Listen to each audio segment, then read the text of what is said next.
Olá, eu me chamo Marcelo Curitiba.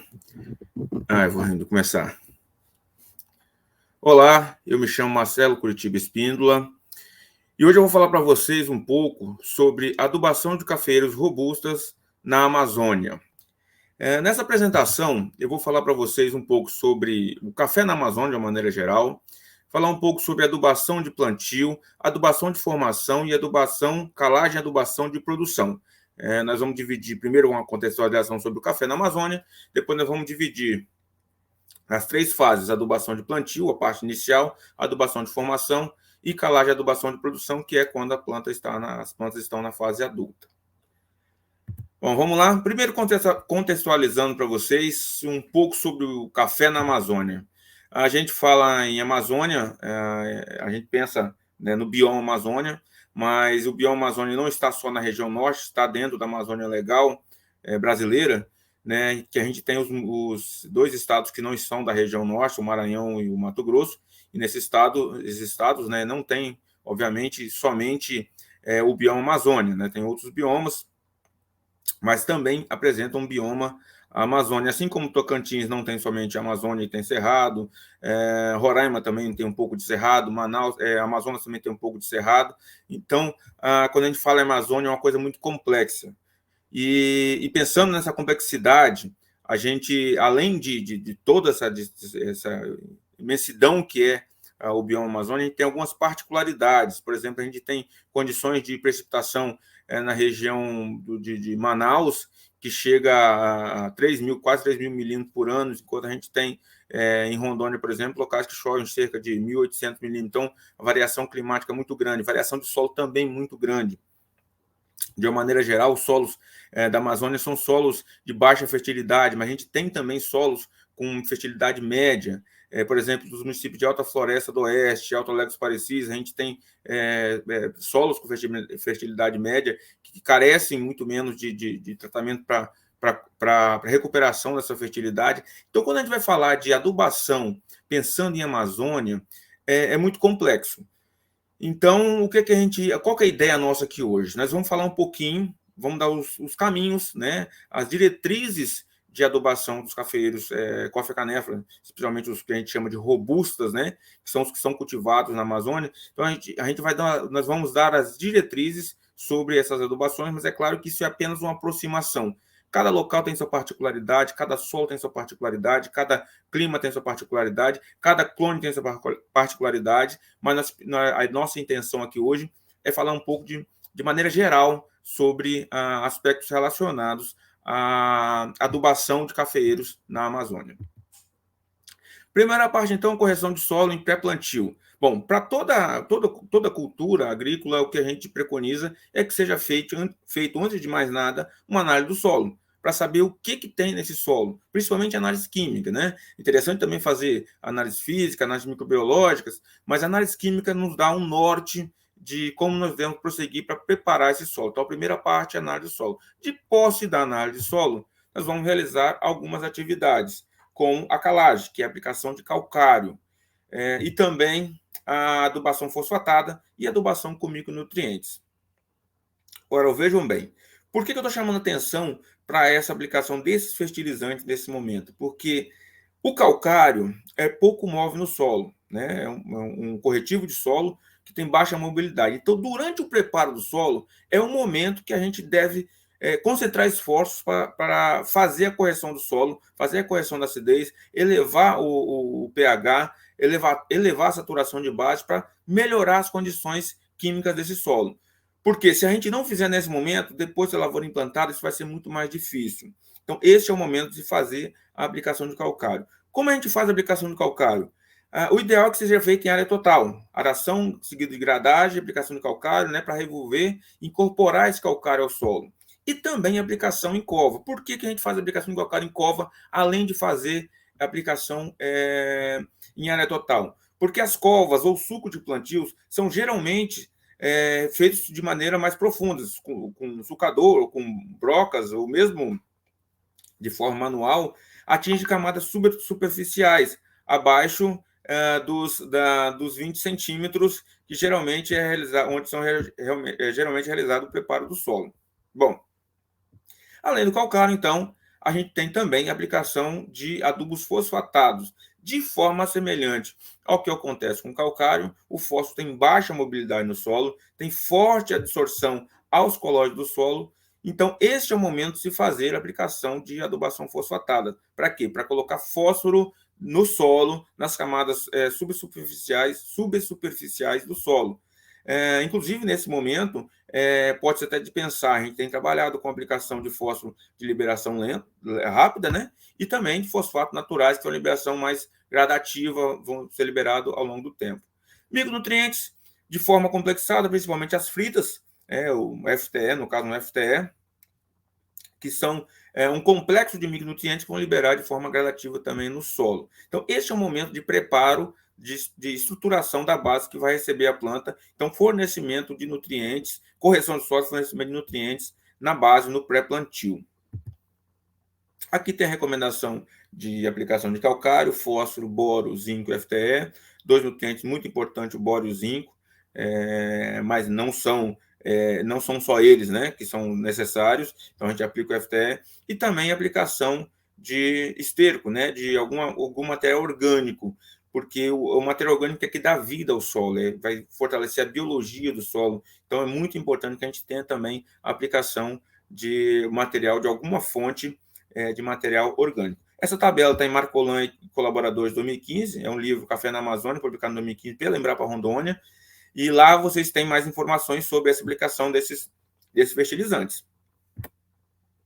Bom, adubação orgânica, já acabei de falar aí também, que é muito importante. Então, o que a gente tem aí, feito análise de solo, então a gente vai trabalhar com a aplicação de calcário e fósforo, adubação fosfatada, pensando na baixa mobilidade desses nutrientes, pensando que o calcário é necessário para que haja reação, que haja correção do solo, para que depois os nutrientes fiquem disponíveis para as plantas, né? E aqui a gente tem até um detalhe, mas a gente pode aplicar calcário e fósforo juntos? Olha, o ideal é que a gente aplique o calcário antes, em área total, e seja feito o revolvimento do solo, seja feito, deixado esse material reagir, para só depois fazer a aplicação do fósforo. E na cova? A gente recomenda calcário na cova, junto com fósforo? Sim. É o ideal? Não. Mas o momento que se abre a cova, que se vai fazer a correção, é o que dá para fazer. Então, é nesse momento que a gente faz a aplicação de calcário e fósforo na cova. Dando preferência, claro, a aplicação do calcário na parte mais inferior da cova, né? Na parte mais na parte baixa da cova, para que haja correção do solo em profundidade. Aqui a recomendação de esterco, né, que também está em Marcolan e Colaboradores 2015, que vocês podem observar lá. Isso é muito importante, lembrando para vocês, pessoal, isso é muito importante. Matéria orgânica é a vida do solo, então, se for possível, coloquem, porque isso ajuda bastante, principalmente na fase inicial de formação dessa lavoura. Aqui mostrando para vocês um pouco de como é feita a distribuição dos adubos, homogeneização disso aí, para ficar bem distribuído no solo, os fertilizantes que a gente vai aplicar. E aqui também mostrando, né, a aplicação de matéria orgânica no fundo do sulco. Importante fazer essa aplicação, esse sulco está com cerca de 50 centímetros de profundidade, fazer essa aplicação e fazer a incorporação desse esterco para poder haver homogeneização desse esterco, né? No caso aqui, um composto orgânico junto ao solo, para enriquecer esse solo com matéria orgânica. Aqui mostrando para vocês, pessoal, a importância que a gente tem dado, chamar a atenção para vocês, além da questão nutricional, na abertura da cova ou do sulco, que a gente deve fazer, esse momento é a estruturação da lavoura. Numa construção civil seria a fundação do prédio, a fundação da casa. Então, esse momento é muito importante que a gente faça realmente sulcos ou covas profundas. Essa broca aqui tem 60 centímetros de diâmetro e ela chega a 90 centímetros de profundidade, quase 1 metro de profundidade. Então, veja como está sendo formada essa cova, essa estrutura que vai receber essa planta para formar uma nova lavoura. Aqui mais uma foto mostrando várias covas. É claro que isso é muito mais difícil de fazer com trator do que com um sulcador. O sulcador é muito mais rápido. Se tiver um sulcador profundo, dê preferência ao sulcador do que a cova. Se não tiver essa disponibilidade, essa cova também resolve o problema de produzir um berço, né? uma estrutura que vai receber a planta, os novos cafeeiros, para se formar uma lavoura bem produtiva. Aqui no Espírito Santo, como a região do Espírito Santo é muito... o relevo muito anulado, né? Região muito declivosa, não é possível trafegar com máquinas agrícolas fazendo suco em curva de nível. Então, o que se utiliza? Se utiliza retroescavadeiras, retira-se a concha natural dessa retroescavadeira e faz uma adaptação com o sucador, e com esse sucador é feito os sucos profundos. Vocês podem observar aqui esse suco, né? Esse sucador que vai realizar sucos profundos. Por que eu estou trazendo isso para vocês aqui? Para reforçar a importância que é fazer esse suco em profundidade, fazer esse preparo do solo em profundidade, preparo em pré-plantio, para se ter uma lavoura produtiva. Bom, falei para vocês um pouquinho sobre calcário, sobre fósforo, micronutrientes, matéria orgânica, sucos profundos, sucos e covas profundas, e não falei de nitrogênio e potássio. Por que eu não falei de nitrogênio e potássio para vocês em pré-plantio? Porque o nitrogênio e o potássio são nutrientes muito móveis no solo. E se a gente fizesse a preparação do solo, do suco, que a gente recomenda que seja feito com antecedência, para que haja o assentamento desse solo, para que não haja acúmulo de água, né? Seja feito de forma que ela ceda, né? E chegue ao nível do solo com antecedência, até a gente plantar essa muda e até essa muda ter condições de absorver esses nutrientes podem ser perdidos no ambiente, especialmente quando a gente fala em Amazônia, onde a gente tem precipitações muito elevadas. Então, esse nitrogênio e esse potássio pode ser perdido antes mesmo da planta, da nova muda, conseguir ter acesso a esses nutrientes. Então, a gente não recomenda fazer a aplicação desse nutriente em pré-plantio, ou seja, na cova, mas a gente recomenda fazer essa adubação no período de formação. Então, é aí que começa a fase 2, que nós estamos falando aqui nessa apresentação, que é a adubação de formação. É onde a gente vai formar essa lavoura. Quando começa a adubação de formação? Bom, começa aqui, quando as plantas estão, então, com cerca de 30, 60 dias de idade, começam novas emissões de novas brotações. Então, esse é o momento que a gente começa a fazer a adubação de formação. E até quando vai essa adubação de formação? Até o período em que a planta atinge o primeiro florescimento. Aqui, nesse caso específico, as plantas com 18 meses de idade, né? 18 meses de idade, no Ouro Preto Oeste, foi plantado em dezembro de 2016, aqui julho, agosto de 2018, as plantas atingiram o primeiro florescimento, então elas consideram que daqui para frente elas atingem a fase adulta. Aqui um outro exemplo, também lá em Ouro Preto Oeste, mesmo ano, as plantas atingindo a fase adulta, primeiro florescimento.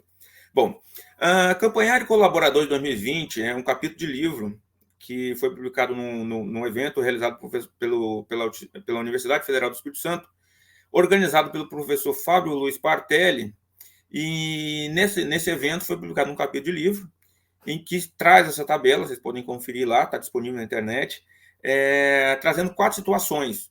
Uma situação em que o plantio foi começado em janeiro, foi simulado, né, de janeiro a março, outro de abril a junho, outro de julho a setembro, outro de outubro a novembro. O que eu estou trazendo para vocês aqui? Porque a fase adulta começa, o período de formação termina e a fase adulta começa quando as plantas atingem o primeiro florescimento. Bom, dito isso, o que vai me determinar o tamanho do meu período de formação? O período de formação, o tamanho do período de formação vai ser determinado em função da época de plantio. Então, suponhamos que nós tivéssemos plantado uma lavoura em janeiro, março de 2021. Essa lavoura teria crescido e não teria condições de florar em julho, agosto de 2021, porque elas estavam muito pequenas. Então, elas só floresceriam em julho, agosto de 2022. Então, seriam 570 dias de crescimento do período de plantio até o florescimento. No segundo caso, a simulação se tivéssemos plantado uma lavoura em abril, junho de 2021. Da mesma forma, essa lavoura não teria condições de ter florescido em julho, agosto de 2021, só floresceriam em julho, agosto de 2022, 480 dias de crescimento. Suponhamos que tivéssemos plantado uma lavoura em julho, setembro de 2021. Da mesma forma, esse florescimento só ocorreria em julho, agosto de 2022, 390 dias de crescimento. Uma lavoura plantada de outubro a dezembro de 2021, essa lavoura, então, irá florescer, ou iria florescer, em julho e agosto de 2022, 300 dias de crescimento. Então, o período de formação está compreendido em função da época de plantio. E aqui a gente tem a recomendação, então, de distribuição de adubação em função da época de plantio e do período de formação. Essa tabela está nesse capítulo do livro de Campanhar e Colaborador 2020. Estou trazendo para exemplificar, e vocês podem conferir lá com mais detalhes, tem outros mais detalhes maiores, né, sobre essa adubação, porcentagem, quantidade e tudo mais nesse capítulo de livro. Bom, dito isso, chegamos à fase adulta dessa lavoura, né, a partir do florescimento. Agora a gente vai começar com a calagem e adubação de produção. Então, passamos da fase 1, que é a fase de formação, fase 1, que é a fase de implantação, fase 2, que é a fase de formação, fase 3, que é a fase de produção, lavoura em fase adulta. Pessoal, eu queria chamar a atenção para vocês desse detalhe aqui, onde nós temos uma lavoura que está em fase de produção e em fase de crescimento vegetativo. Então, é muito importante que se faça adubação pensando que é preciso encher esses frutos e é preciso crescer essa parte vegetativa para que não haja o efeito que a gente chama de bienalidade de produção, que é quando a lavoura produz muito no ano e pouco no outro. Por quê? Porque a planta prioriza a parte produtiva em detrimento à fase de vegetativa.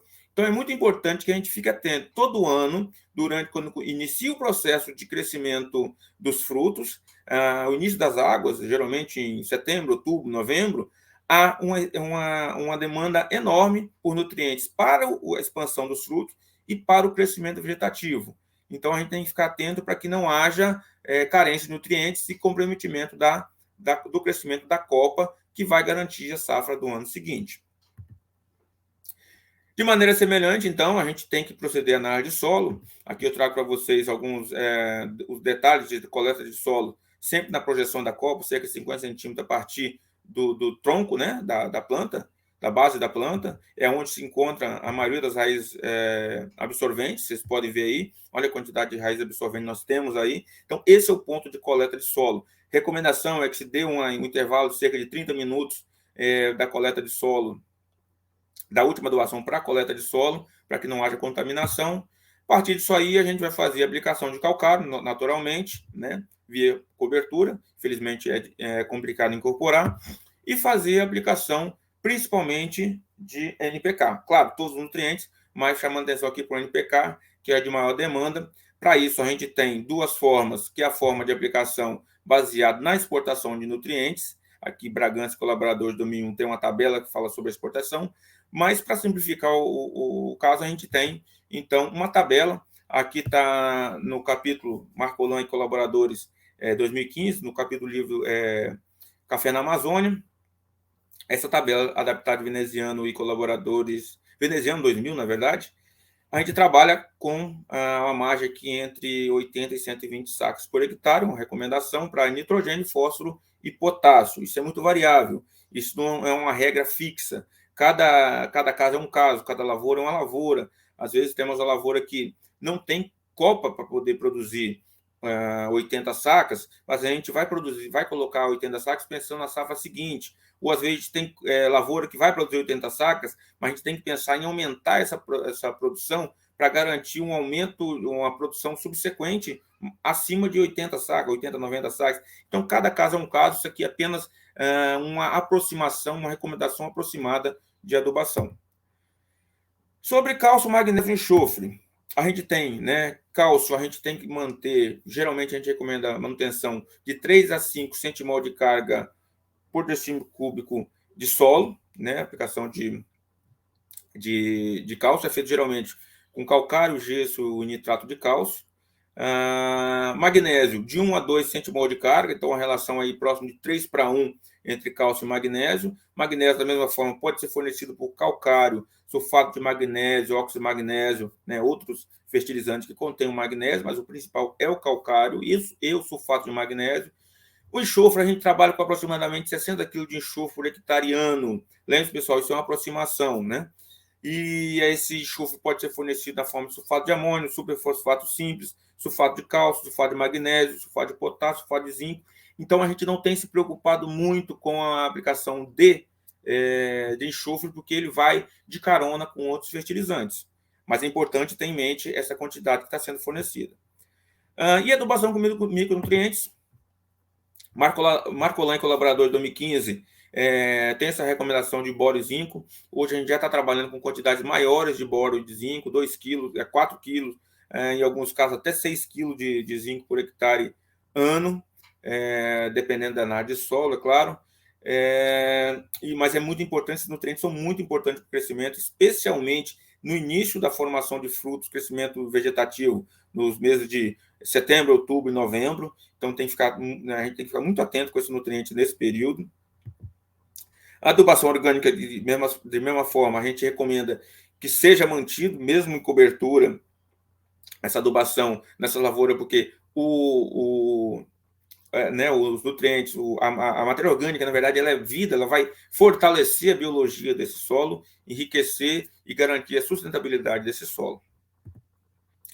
E aqui, pessoal, por fim, eu trago para vocês uma tabela. Esse trabalho não está publicado ainda, está em tramitação.